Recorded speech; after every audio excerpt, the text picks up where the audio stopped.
कहां से हो गई है आपको कि आप चिट्ठी लिखेंगे, सवाल उठाएंगे और आरएसएस बीजेपी को सुधार देगी? देखिए, ये लेटर वाली पॉलिटिक्स का सवाल नहीं है। ये सवाल देश के लोगों के मन में है। ये सवाल पूरा देश जानना चाहता है। और अरविंद केजरीवाल के सवालों के बाद जो खामोशी है, जो सन्नाटा है, उसमें शोले फिल्म के एके हंगल का डायलॉग मुझे याद आता है कि ये सन्नाटा क्यों पसरा है भाई। ना बीजेपी बोल रही है, ना आरएसएस बोल रही है। इसका मतलब अरविंद केजरीवाल के सारे सवाल जायज और सही हैं। और क्या सवाल है उनके?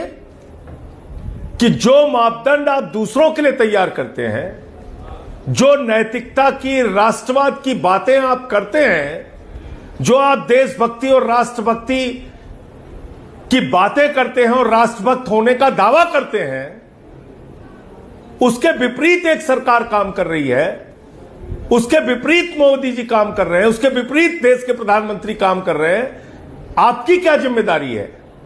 क्या आपने इस पे कभी सवाल उठाया? बच्चों को शिक्षा देना क्या राष्ट्रभक्ति नहीं? बच्चों के लिए अच्छे स्कूल बनाना क्या देश की सेवा नहीं? क्या फ्री बिजली, फ्री पानी, फ्री इलाज, मोहल्ला क्लिनिक बनाना यह अपराध है क्या? और यह काम करने के लिए आपने इसको गुनाह मान लिया और मोदी जी ने केजरीवाल जी को जेल में डाल दिया, मनीष सिसोदिया को जेल में डाल दिया, सत्येंद्र जैन को जेल में डाल दिया। क्यों? ये तो राष्ट्र का ही काम कर रहे हैं ना। तो जब आरएसएस कहती है कि हम राष्ट्रभक्त संस्था है, हम राष्ट्र की सेवा करने के लिए आए हैं, हम राष्ट्रीय स्वयं सेवक हैं, तो क्या उनको प्रश्न नहीं पूछना चाहिए कि ईडी का, सीबीआई का दुरुपयोग करके आप पार्टियां तोड़ने में लगे हुए हैं? हमने अब तक बाइक चोर सुना था, सोना चोर सुना था, कार चोर सुना था। बीजेपी तो विधायक चोर हो गई है, सांसद चोर हो गई है, पार्टी चोर हो गई है। शरद पवार की घड़ी चुरा ली महाराष्ट्र के अंदर, उद्धव ठाकरे की तीर कमान चुरा ली।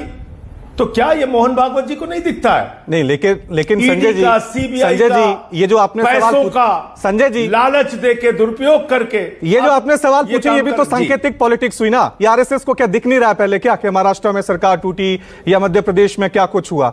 ये उनको दिख रहा है, हो सकता है वो भी उनके साथ हो।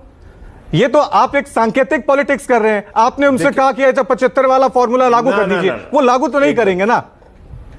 मैं आ रहा हूं, उस पे आ रहा हूं। देखिए क्या है, भारत के प्रधानमंत्री ने, आरएसएस ने यह तय किया कि भाई 75 साल की आयु के बाद कोई सक्रिय राजनीति में नहीं रहेगा, विधायक, सांसद, मंत्री नहीं बनेगा। यह बीजेपी और आरएसएस का फैसला है। खुद प्रधानमंत्री जी ने कहा। अब क्या हुआ उसमें? उसी आधार पर आपने लालकृष्ण आडवाणी जी को रिटायर कर दिया, मुरली मनोहर जोशी जी को रिटायर कर दिया, सुमित्रा महाजन जी को रिटायर कर दिया, शांता कुमार जी को रिटायर कर दिया, हमारे उत्तर प्रदेश के कलराज मिश्रा जी को रिटायर कर दिया। आपने पकड़ के सबको रिटायर करके बाहर कर दिया। तो क्या आपने 75 साल का फॉर्मूला उन लोगों की राजनीति को निपटाने के लिए किया? नहीं, अमित शाह कह रहे हैं, अमित शाह ने जवाब दिया इस बात का कि संविधान में तो कहीं लिखा नहीं है, कहीं संविधान में लिखा नहीं है कि 75 के बाद रिटायर कर देंगे। मैं आ रहा हूं।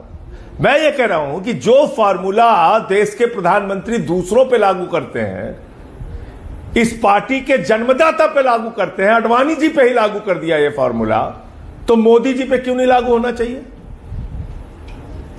अमित शाह बचाव में आ जाते हैं, कहते नहीं मोदी जी तो 75 के बाद भी रहेंगे। क्यों रहेंगे भाई? क्या बीजेपी के नेताओं को, कार्यकर्ताओं को, आरएसएस को, मोहन भागवत जी को यह बात मंजूर है? तो इसलिए मोहन भागवत जी से सवाल पूछा गया है अरविंद केजरीवाल जी के द्वारा कि 75 साल का फॉर्मूला जो बाकी नेताओं पे लागू हुआ, वो मोदी जी पे लागू होगा या नहीं लागू होगा? अच्छा, वो रिटायर होंगे या नहीं होंगे? संजय सिंह जी, ठीक है, आप सवाल पूछ रहे हैं। अरविंद केजरीवाल को जब सुप्रीम कोर्ट से पहली बार अंतरिम अच्छा, एक और बात, एक अंतिम बात, ठीक है, एक अंतिम बात। देखिए, बहुत बड़ी बात भारतीय जनता पार्टी के राष्ट्रीय अध्यक्ष जेपी नड्डा ने कही।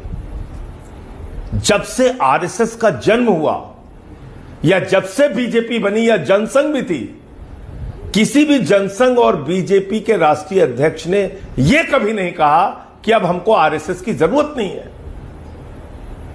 दूध की मक्खी की तरह ना आरएसएस को निकाल के फेंक दिया।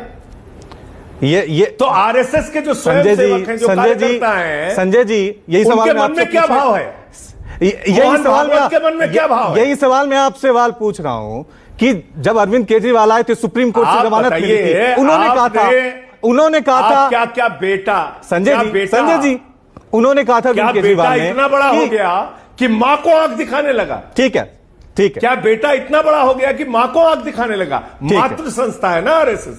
ठीक है संजय जी, आप सवाल उठा रहे हैं ना, लेकिन अब कह रहे हैं हमें मातृ। संजय जी सुन लीजिए, जरूरत नहीं है।